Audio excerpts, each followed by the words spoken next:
चेहरे की बात कर लेते हैं और ये चेहरे हैं मनजिंदर सिंह सिरसा, जो कि राजौरी गार्डन से चुनाव जीतकर आए हैं। प्रोमिनेंट सिख चेहरे हैं भारतीय जनता पार्टी के, ये कहें तो गलत नहीं होगा। प्रधानमंत्री मोदी जब गुरुद्वारे जाते हैं तो अक्सर सिरसा को उनके साथ ही देखा जाता है। सिरसा लंबे समय से पार्टी के लिए काम करते रहे हैं। बीजेपी ने उनको नेशनल सेक्रेटरी भी बनाया, लेकिन सिरसा को दिल्ली विधानसभा चुनाव का टिकट पहली बार मिला और पहली बार में ही उन्होंने राजौरी गार्डन की सीट 18,000 से ज्यादा वोटों के अंतर से जीत ली। मनजिंदर सिंह सिरसा 2027 के पंजाब चुनावों में बीजेपी के लिए अहम किरदार साबित हो सकते हैं और इसीलिए दीपक जी, क्या ये 4 पॉइंट उनके लिए मुफीद साबित हो रहे हैं कि वो अगले मुख्यमंत्री दिल्ली के बन सकते हैं? मुझे नहीं लगता। बेसिक बहुत प्रोमिनेंट सिख चेहरा है, लेकिन आप ये मत भूलिए कि वो हाल ही में अकाली दल से आए हैं। वो भारतीय जनता पार्टी की जो परंपरागत उनकी जो आरएसएस की पद्धति है वो उससे नहीं निकले हुए हैं। बहुत शानदार चेहरा है, बहुत ब्राइट चेहरा है, बहुत वेल नोन चेहरा है। और इससे पहले भी मेरी जहाँ तक जानकारी है, याद पड़ता है मुझे, वो अकाली दल से विधायक भी रह चुके हैं जब भारतीय जनता पार्टी और अकाली दल का गठबंधन हुआ करता था।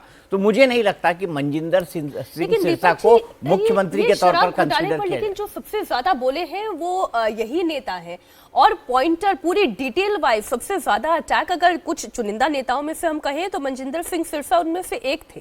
मैं आपकी बात से मीनाक्षी बिल्कुल एग्री करता हूं, लेकिन बीजेपी की आप परंपरा देखिए। उन्होंने 5 साल बाद हेमंत विश्व शर्मा जो कांग्रेस से आए थे उनको असम का मुख्यमंत्री बनाया। ये ट्राई और टेस्ट करके देखने के बाद कि नॉर्थ ईस्ट के हर राज्य में उन्होंने सरकार बनवा दी है। उससे पहले उन्होंने हेमंत विश्व शर्मा को नहीं बनाया था।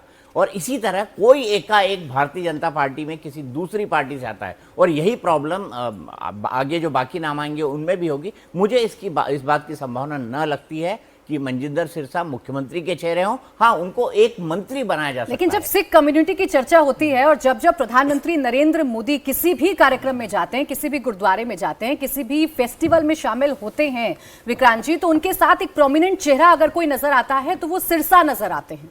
तो क्या ये बातें इस तरफ इशारा कर रही हैं कि शायद उनको कोई खुशखबरी मिल सकती है या महज ये सब इत्तेफाक है? देखिए, मंत्रिमंडल का हिस्सा तो हो सकते हैं, लेकिन जो दीपक जी ने कहा वो बहुत ही जेन्युइन बात है कि मनजिंदर सिंह सिरसा वो बेसिकली तो अकाली दल से जुड़े रहे थे। अकाली दल की राजनीति दिल्ली में करते थे और दिल्ली में अकाली दल का फेस थे।